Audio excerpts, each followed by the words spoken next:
Hello everyone, I welcome you all on this learning platform of teaching goals. उम्मीद है आप सभी लोग बहुत अच्छे होंगे।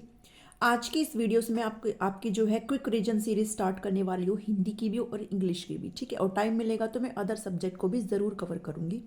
तो आज का जो मैं टॉपिक मैंने उठाया है वो है आपकी वर्णमाला।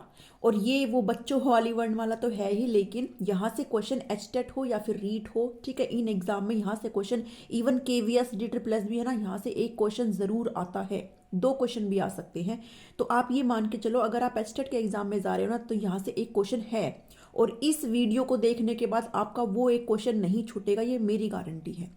तो मैंने यहाँ पे बहुत अच्छे से आपको जो है सारी चीज़ें कवर करी है, और मैं अपने नोट्स आपके साथ आज शेयर कर रही हूँ। ठीक है, देखिए वर्णमाला में हम क्या क्या पढ़ेंगे। वर्णमाला होती क्या है? वर्णों का व्यवस्थित समूह क्या होती है? वर्णमाला होती है।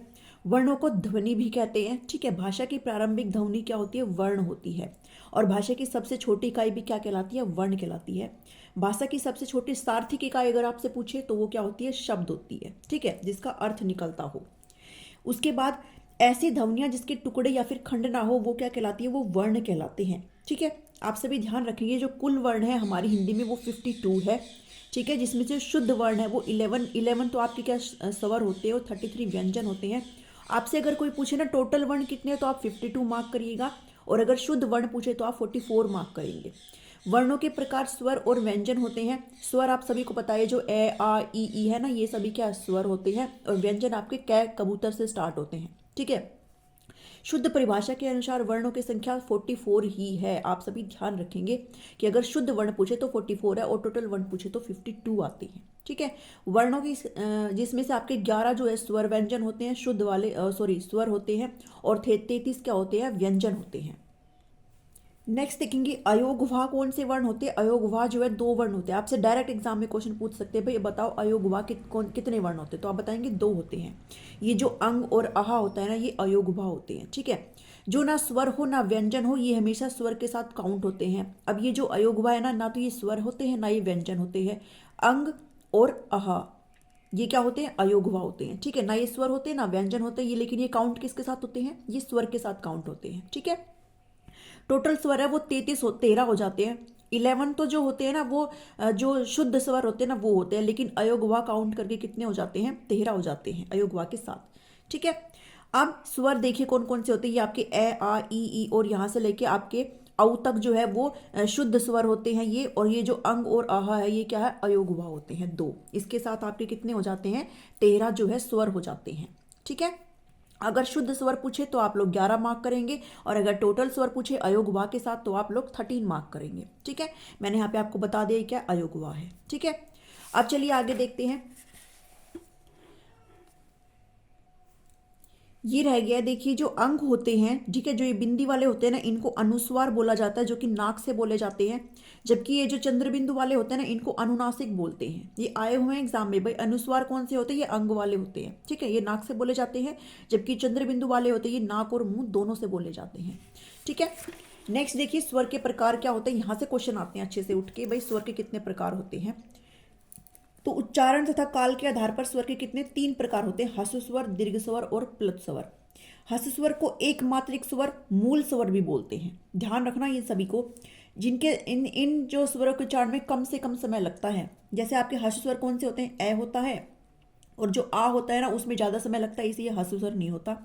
ए, छोटी ई, बड़ा ऊ और री, ये 4 ह्रस्व स्वर होते हैं, जिनको एक मात्रिक और मूल स्वर भी बोलते हैं। दीर्घ स्वर को क्या होते हैं? जो ह्रस्व से दुगना समय लेते हैं, जैसे कि आ, बड़ी ई, बड़ा ऊ, ए ओ औ, ये सभी क्या है? दीर्घ स्वर में आते हैं।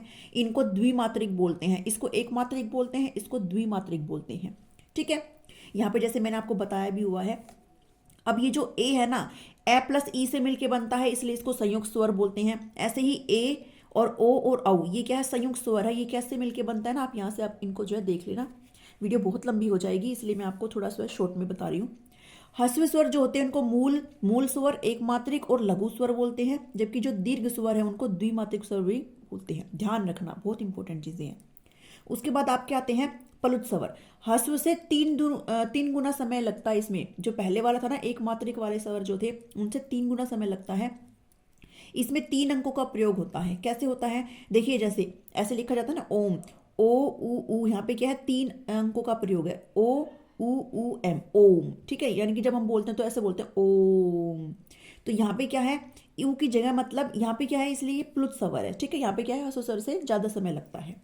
जीवा के आधार पर अगर बात करें तो जीवा के आधार पर स्वर के कितने प्रकार हैं, तो जीवा के आधार पर स्वर के 3 प्रकार हैं, अग्र स्वर, मध्य स्वर और पश्च भाग। ठीक है, अग्र, मध्य और पश्च। अग्र कौन से होते हैं, अग्र होते हैं छोटी ई, बड़ी ई, छोटा ए, बड़ा ए और री ऋषि। ठीक है, ये कौन से होते हैं, ये अग्र होते हैं। आप सभी अच्छे से याद रखना इनको। उसके बाद जो मध्य भाग होता है ना, उसमें सिर्फ ए अनार आता है मध्य भाग में। ठीक है, जीवा के आधार पर मध्य भाग में ए अनार आता है। पश्चिम में आता है छोटा ऊ, बड़ा ऊ, ओ, औ और आ, ये सभी किस में आते हैं, पश्चिम भाग में आते हैं। ये क्वेश्चन आए हुए हैं। ठीक है, इसलिए इनको, ये जितनी भी चीजें मैं आपको बता रही हूँ ना, वो सारी चीजें आपको अच्छे से याद रखनी है। अच्छा, एक चीज और देखिए, ओष्ठ के आधार पर यानी कि होठों के आधार पर स्वर क्या होते हैं, 2 तरह के होते हैं, वृत्ताकार और अवृत्ताकार। वृत्ताकार होता है जब हम कोई भी स्वर बोलते हैं तो हमारे अगर होठ गोल हो जाते हैं ना तो वो वृत्ताकार होता है, और अगर हमारे होठ गोल नहीं होते तो वो अवृत्ताकार होते हैं। ठीक है, जो गोल हो जाते हैं वो कौन से होते हैं, जैसे आप बोल के देख लीजिए, ऊ ओ औ आ, ये क्या है, गोल हो जाते हैं, इनकी वृत्ताकार है। जबकि ए और री क्या है, अवृत्ताकार है। आप बोलकर भी इनको आराम से समझ सकते हैं।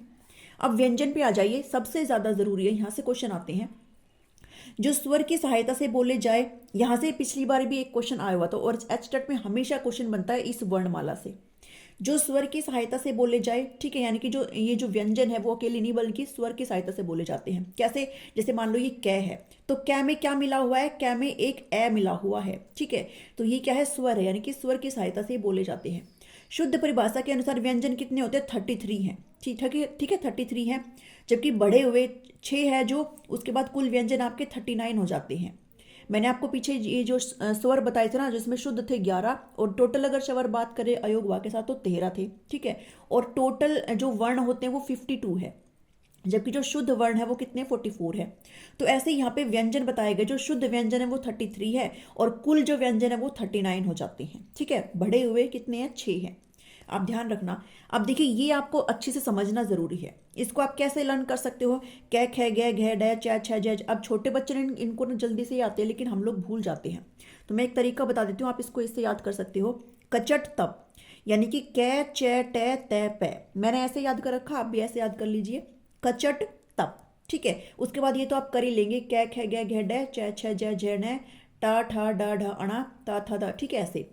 अब ये जो जितने भी है ना, पै फै बै भैम में, यहां तक इन सभी को क्या बोला जाता है, इन सभी को स्पर्श व्यंजन या फिर वर्गीय व्यंजन बोलते हैं। बहुत इंपॉर्टेंट है, स्पर्श व्यंजन और वर्गीय व्यंजन। आपसे एग्जाम में पूछा जा सकता है स्पर्श व्यंजन कौन से हैं, और ऑप्शन में आपको ये भी देंगे और अदर भी दे देंगे।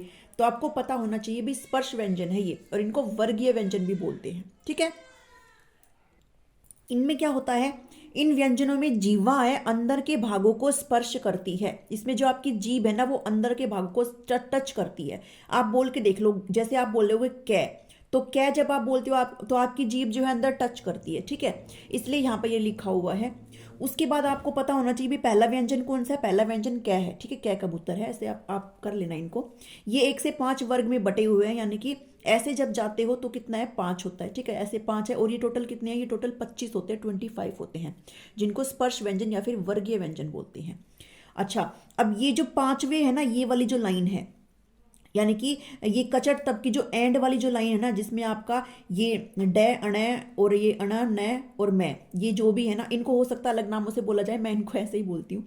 ठीक है, तो ये वाले जो वर्ण, ये वाले जो व्यंजन है ना, इनको क्या बोला जाता है, इनको पंचम, पंचमाक्षर और नासिक वर्ण इनको बोलते हैं। जो ये एंड वाले हैं, क्या कबूतर के एंड वाला ये है, चा चरखा के एंड वाला ये है, टे टमाटर के एंड वाला ये है, तय के एंड वाला ये, और पै के एंड वाला ये। तो इन सभी को क्या बोलते हैं, पंचम व्यंजन, पंचमाक्षर व्यंजन और नासिक वर्ण भी इनको बोलते हैं। ठीक है, ये चीज याद रखना। उसके बाद देखिए, नोट में मैंने डाला हुआ कि पंचमाक्षर में जो बिंदी है ना, ये जो अंक की बिंदी है ना, वो पंचम वर्णों से ही बनती है, पर डिपेंड करता है कि कौन से वर्ग का है। जैसे एग्जाम्पल देखो, ऐसे समझ नहीं आया होगा, एग्जाम्पल देखो, देखो सुंदर लिखा हुआ है, इस न का ये जो अंकी बिंदी है इसका क्या मतलब है। अब ये अंकी बिंदी कई बार न भी होती है और मैं भी होती है, ठीक है। तो ये डिपेंड करता है इसके जस्ट बाद वाला वर्ण कौन सा है। जैसे ये द है ना, द, अब देखो द कहाँ है, द है यहाँ। तो इसका जो पंचम वो है ना, ये पंचम कौन से थे, एंड वाले थे ना, तो इसका जो पंचम और या फिर पंचमाक्ष या फिर नासिक वर्ण कौन सा है, न है। तो ये जो अंकी बिंदी किस में निकलेगी, न में निकलेगी, ठीक है। अगर यहाँ पे द ना होता, अगर यहाँ पे होता ग, तो फिर ये जो अंकी बिंदी किसको, ये इसकी बन जाती। अभी समझे आप मैंने क्या बोला है, कि ये जो अंकी बिंदी है वो इसका जो नेक्स्ट वर्ण है ना इस पे डिपेंड करता है कि वो किसकी होगी, ठीक है। उसके बाद जैसे एक और एग्जांपल देखो, यहाँ पे क्या है, घंटी है, ठीक है। अंकी बिंदी है, लेकिन ये अंकी बिंदी किस पंचम वर्ण में जाएगी ये डिपेंड करता है कि भाई ट कहाँ पे है। ट का जो भी पंचम वर्ण होगा ना वहां पे जाएगी। देखो ट कहाँ है, ट यहाँ है, और इसका पंचम वर्ण कौन सा है, अण है। तो यानी कि अंकी बिंदी किस में जाएगी, अणा में जाएगी, ठीक है। अभी समझे आप, यहाँ पे सेम चीज मैंने यहाँ पे लिखी हुई है, मैंने आपको समझा दिया है। नेक्स्ट देखिए, ये बहुत इंपॉर्टेंट है, आपसे बहुत बार पूछा गया है कि जो द्विगुण होते हैं या फिर उत्सिप्त व्यंजन होते हैं वो कौन से होते हैं। ये होते हैं आपके ये जो ड और नीचे जो बिंदी आती है ना, और ढा और नीचे जो बिंदी आती है ना, इनको बोलते हैं। और ये सिर्फ कितने होते हैं, दो होते हैं, ठीक है। ड और इसके पीछे बिंदी आती है, और ढा और इसके पीछे बिंदी आती है। तो ये क्या है आपके, इनको द्विगुण, उत्क्षिप्त या फिर ताड़नजात व्यंजन भी बोलते हैं, ठीक है। ये है, इनको नवीन विकसित व्यंजन भी बोला जाता है, यानी कि ये व्यंजन नवीन यानी कि नए विकसित हुए हैं। देखो ये वाले नहीं है, ड और ढ, इनके पीछे अगर बिंदी और ढ के नीचे अगर बिंदी लग जाए ना तो है ये, ठीक है। ये हमेशा या तो बीच में या एंड में आते हैं शब्दों के, कोई भी शब्द हो उसके या तो बीच में आएंगे या एंड में आएंगे, शुरुआत में नहीं आते। ये जो द्विगुण, उत्क्षिप्त या फिर ताड़नजात व्यंजन है ये। अभी आपको समझ में आया यहाँ से।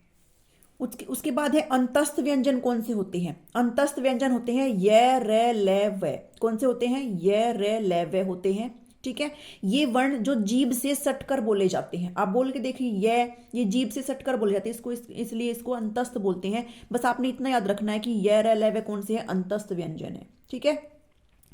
अब इसके बाद ये मुख के अंदर ही बोले जाएं ऐसे वर्ण जो स्वर व्यंजन की बीच की स्थिति से निकले, वो अंतस्थ होते हैं। अब ये जो चीज मैंने यहाँ पे लिखी है ना, मोस्ट इंपॉर्टेंट है, मैंने ना जाने कितने क्वेश्चन देखे हैं इसके ऊपर। य को अर्धस्वर बोलते हैं, संघर्षहीन जो है वर्ण भी व्यंजन भी इसको बोला जाता है, याद रखेंगे आप सभी। र को लुंठित और प्रकंपित वर्ण, स्वर और व्यंजन, ठीक है, ये बोलते हैं इनको। ये लुंठित पार्श्विक बहुत बार एग्जाम में मैंने ना जाने कि कहाँ पे देखे हुए हैं। तो र को लुंठित बोलते हैं, और ल को पार्श्विक स्वर बोलते हैं, व को अर्धस्वर और संघर्षहीन बोलते हैं, यानी कि य और व आपके अर्धस्वर और संघर्षहीन है, ठीक है। और ये जो र है लुंठित है, प्रकंपित है, प्रकंपित वर्ण कह दो, प्रकंपित स्वर या फिर प्रकंपित व्यंजन, कुछ भी आप इसको बोल सकते हो। ल जो है पार्श्विक स्वर है, ठीक है, याद रखना आप लोग, आपको ये याद करना ही पड़ेगा अगर आपको एग्जाम में नंबर लेने हैं तो। उसके बाद संघर्षी व्यंजन कौन से होते हैं, संघर्षी व्यंजन मतलब जो रगड़ के साथ ऊष्मा निकलती है जिन व्यंजन में, आप बोल के देखिए, श, स और है, मतलब एक रगड़ के साथ ये बोले जाते हैं, ठीक है। बोलते वक्त जो है एनर्जी निकलती है, ऊष्मा निकलती है, इसलिए इनको जो है संघर्षी व्यंजन बोलते हैं। जबकि ये जो यहाँ पे थे ना, ये जो 5 थे कचट तप वाले, इनको स्पर्श व्यंजन या फिर वर्गीय व्यंजन बोलते थे। कंफ्यूज मत होइएगा आप यहाँ पे, ठीक है। तो संघर्षी कौन से हैं, जो ये श ये वाली जो लाइन है ये वो संघर्षी है, ठीक है। उसके बाद स्पर्श संघर्षी देखो कौन से है, संघर्षी है स और है, जबकि स्पर्श संघर्षी है च, छ, ज और झ। ये कौन सा है स्पर्श संघर्षी, जब आपने यहाँ पे पढ़ा था ना, ये च, छ, ज और झ, ये जो है अणा को छोड़ के ये जो 4 है इनको स्पर्श संघर्षी भी बोलते हैं, जबकि इनको स्पर्श व्यंजन भी बोलते थे और वर्गीय व्यंजन भी बोलते थे, ठीक है। अभी आप 2-3 बार पढ़ोगे ना आपको हो जाएंगे याद, ऐसे कुछ बड़ी बात नहीं है। च, छ, ज और झ। उसके बाद संयुक्त व्यंजन देखिए, नेक्स्ट देखिए संयुक्त व्यंजन। संयुक्त व्यंजन आपके कौन से होते हैं, अक्षय, त्र, ग और श्रय। ये क्या हो आपके संयुक्त है। क्यों संयुक्त है, क्योंकि देखिए अक्षय किससे मिलके बना होता है, कै कबूतर से, और श षटकोण से मिलके बना है। त्र किससे बना है, तय और रै से, इसलिए इनको संयुक्त व्यंजन बोलते हैं। आपसे पूछे जाते हैं भाई बताओ ग किससे मिलके बना हुआ है, तो जो ग ज्ञानी है वो जय से और अणा से मिलके बनता है, श्रय श्रमिक श से और रै से मिलके बनता है, ठीक है। लेकिन देखिए मैंने यहाँ पे लिखा है और इनको और खोल के भी हम लिख सकते हैं। कै कबूतर प्लस 66 कोण और 66 कोण के अंदर क्या ए की ए जो स्वर है वो भी मिला हुआ है। ठीक है, तो अगर आपसे एग्जाम में, वैसे तो ये रूप भी शुद्ध है और ये रूप भी शुद्ध है, लेकिन अगर आपको एग्जाम में ये दोनों ही रूप अगर देखने को मिले ना तो आपको इसे टिक करना है, क्योंकि ये क्या है, प्रॉपर खोल के दिया हुआ है। ठीक है, मैंने आपको बताया ना कि व्यंजन जो है स्वरों की सहायता से बोले जाते हैं। तो कै प्लस शै प्लस ए, ठीक है, ऐसे इनको क्या बोलते हैं, संयुक्त व्यंजन बोलते हैं। अब देखिए यहाँ पे कितने व्यंजन हो गए, टोटल 39 हो गए। इसमें से अगर ये 4 संयुक्त में हटा दूं और 2 जो उत्सिप्त व्यंजन थे, जो आपके ये वाले थे, डै वाले और ढा वाले, ये थे, इनको हटा दो तो आपके 33 हो जाते हैं, जो आपके एक्चुअल व्यंजन है, जो आपके शुद्ध वाले व्यंजन है। ठीक है, वैसे आपके टोटल व्यंजन कितने होते हैं, 39 होते हैं। अभी आप समझे यहाँ से।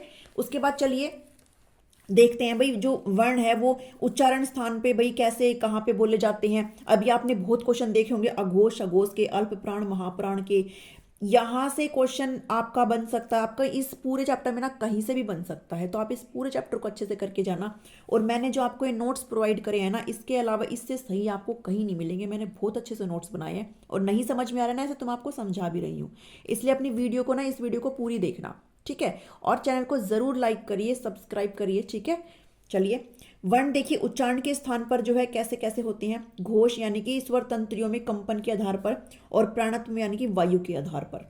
ठीक है, उच्चारण स्थान पर जो कंठ से बोले जाने वर्ण कौन से होते हैं, तालु से बोले जाने वर्ण कौन से हैं, मूर्धा यानी कि मसूड़ों से कौन से वर्ण बोले जाते हैं, दांतों से कौन से बोले जाते हैं, होठ से कौन से बोले जाते हैं। ठीक है, ऐसे ही अघोष वर्ण कौन से होते हैं, ये सभी देखेंगे यहाँ पे। देखिए मैंने फिर से आपको व्यंजन लिख दिए, ये कचट तप, कै च टे तै पे कचट तप। ठीक है, ये वाले कौन से थे आपके, पंचमाक्षर थे ना, जो मैंने आपको बताए थे। अब देखिए आप ऐसे याद कर लो, कंठ तालु मूर्धा दंत ओष्ठ, कंठ तालु मूर्धा दंत ओष्ठ। ये जो कै वाली पूरी लाइन है इनको कंठ वर्ण बोलते हैं, ये कंठ से बोले जाते हैं। बोल के देखिए, कै आपके कंठ से निकलेगा, खे आपके कंठ से निकलेगा, तो ये कंठ वर्ण है। च वाली जो लाइन है वो तालु है, आपको बस ये याद करना है, ये आपको याद है ऑलरेडी। कचट तब को ऐसे लाइन में लिखो और ऊपर से ये लिख लो, और एग्जाम में फटाफट से आप टिक कर दोगे। ठीक है, ट वाली लाइन है वो मूर्धा वाली है, मसूड़ों वाली है। तय वाली लाइन दंत से बोली जाती है, और पै वाली लाइन ओष्ठ से बोली जाती है। ठीक है, उसके बाद देखिए आगत व्यंजन कौन से होते हैं, जो जय और फै, जय के नीचे कई बार आपने एक बिंदी लगी देखी होगी और फै के नीचे भी एक बिंदी, ये वाले कौन से होते हैं, ये आगत व्यंजन होते हैं। ठीक है, नेक्स्ट देखिए अंतस्थ व्यंजन कौन से थे, मैंने आपको बताया था ये लेवे अंतस्थ व्यंजन है। इन व्यंजन को दंतोष्ठ भी बोलते हैं। दंतोष्ठ का मतलब दंत प्लस ओष्ठ। ठीक है, दंत प्लस ओष्ठ यानी कि दांत और ओठ दोनों से बोले जाते हैं। अगर आपसे पूछे बताओ भाई दंतोष्ठ व्यंजन कौन सा है, तो आपको एक ऑप्शन में तो इनमें से कोई एक दे देगा और बाकी बचे किसी और में से, तो आपको पता होना चाहिए दंतोष्ठ कौन से है, तो आप बताएंगे ये रे लेवे कौन सी है, दंतोष्ठ व्यंजन है, और इनको अंतस्थ व्यंजन भी बोला जाता है। ठीक है, उसके बाद ऊष्म व्यंजन आप सभी को पता है कौन से हैं, शय से है, और इनको जो है स्पर्श संघर्षी व्यंजन भी बोलते हैं। मैं आपको पहले बता चुकी हूँ ना, स्पर्श संघर्षी भी बोलते हैं, और सॉरी संघर्षी व्यंजन बोलते हैं इनको, संघर्षी। और स्पर्श संघर्षी आपका वो था च छ जय और झय। ठीक है, उसके बाद देखिए, अब देखिए यहाँ पे क्या है, ओ सॉरी मैंने आपको ना गलत बता दिया, माफी चाहूंगी। ये जो अंतस्थ वाला है ना, ये रे ले वे, ये जो है दंतोष्ठ इन सबको नहीं बोलते हैं, दंतोष्ठ इन सबको नहीं बोलते हैं। ये को तालु बोलते हैं, रे को मूर्धा से बोला जाता है, ले दंत से बोला जाता है, और वे ओनली वे आपका किससे बोला जाता है, दंतोष्ठ से बोला। इसको ऐसे करिए जैसे आपने यहाँ पे लाइन से किया था ना, कंठ तालु मूर्धा दंत और ओष्ठ। अभी कंठ को छोड़ करके तालु मूर्धा दंत और ओष्ठ सेम है ये। ठीक है, तो जो अंतस्थ जिनको बोलते थे ना, ये रे ले वे, इनको आप कंठ को हटा करके तालु मूर्धा दंत ऐसे कर लेना याद। ठीक है, मैंने भी ऐसे किया है। ये तालु से बोला जाता है, रे मूर्धा से, और ले दंत से। ठीक है, ले। उसके बाद ये जो वे है ना, ये दंतोष्ठ होता है, यानी कि दंत और ओष्ठ दोनों से बोला जाता है, ओनली वे। ठीक है, उसके बाद सेम जो ऊष्म व्यंजन थे ना, शय शय से और है, जिसमें शय है आपका तालु, से मूर्धा से दांत से, दंत से। ठीक है, और है किससे, कंठ से बोला जाता है। ठीक है, कंठ से, ऐसे याद रख लेना। उसके बाद देखिए अघोष और घोष देखेंगे। जो अघोष होते हैं ना, वो ये 1 और 2, पता है मैंने क्या लिखा हुआ है, 1 और 2, ये 1 और 2 ये है, 1 2 3 4 5। ये कै पहला वर्ण है, पहला व्यंजन है, च पहला है, ट पहला है, ऐसे। ठीक है, जितने भी पहले और दूसरे व्यंजन है ना वो किस में आते हैं, वो अघोष होते हैं। ठीक है, अघोष या फिर घोष। ठीक है, अघोष होते हैं ये, यानी कि कै अघोष है, ख अघोष है, च छ ट ठ त थ और पैप है, ये किस में आते हैं, अघोष में आते हैं। इसलिए मैंने यहाँ पे 1 और 2 लिखा है। ठीक है, 1 और 2 यानी कि कचट तप वाले शुरू के 2 व्यंजन प्लस उष्म वाले कौन कौन से थे, श स और स। अब जो है ना वो भी उष्म था, लेकिन ये जो है ना, ये जो है उष्म था ना, ये स श स और है भी उष्म था, लेकिन है इसमें नहीं आता घोष में, है कहाँ जाएगा, सघोष में जाएगा। ठीक है, आप इसको याद कर लेना। उसके बाद जो सघोष हैं वो बचे हुए आ जाएंगे, 1 2 तो यहाँ पे आ गए, 1 और 2 तो यहाँ पे आ गए, बचे हुए 3 4 5 है ना, ये सारे ये किस में चले जाएंगे, ये सघोष में चले जाएंगे। सघोष वर्ण होते हैं ये गै घै अड़ा चा ये जा झा और अड़ा, ये सभी ये सारे किस में आते हैं, ये सभी चले जाएंगे सघोष में। प्लस अंतस्थ, अंतस्थ कौन से थे, य र ल व थे ना, तो आप जितने भी अंतस्थ है ना, य र ल व, ये सभी किस में आ जाएंगे, सघोष में आ जाएंगे। और इसका जो है था ना वो इधर आ जाएगा है। ठीक है, यानी कि अघोष में 1 2 प्लस उष्म वाले है को छोड़ करके, और सघोष में 3 4 और 5 को छोड़ करके ये 3 और 4 5। ठीक है, प्लस अंतस्थ य र ल व प्लस है। ठीक है, इतना समझ में आया घोष अघोष का।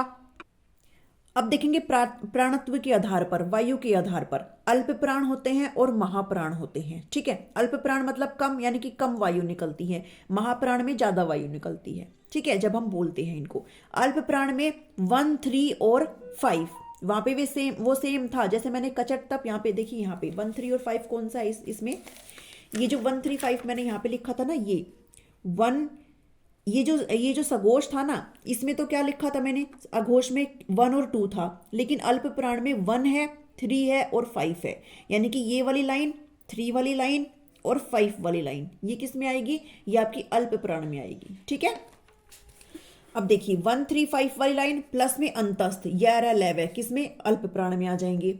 महाप्राण में क्या आ जाएगा, जो बचा हुआ है 2nd और 4th वाली लाइन प्लस उष्म वाली।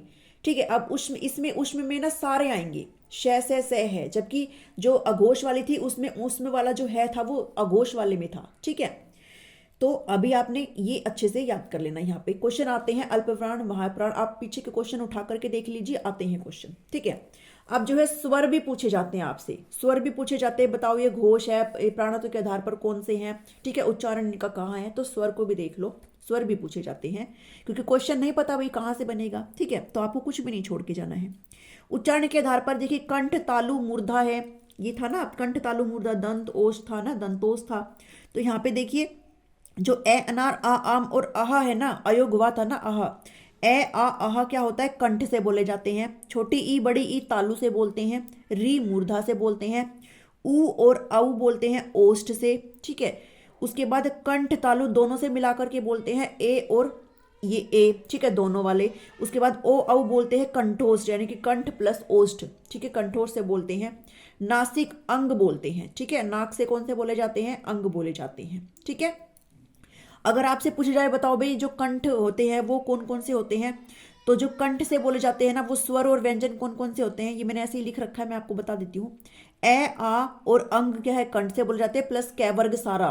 कै वर्ग सारा कौन सा, कै ख ग घ और डा। ठीक है, और हा भी, तो कंठ से ये सारे बोले जाते हैं। अब उसके बाद आती है सघोष, घोष की और प्राण की। तो ये जितने भी स्वर होते हैं ये सारे सघोष होते हैं, और जितने भी स्वर है ये सारे अल्प प्राण होते हैं।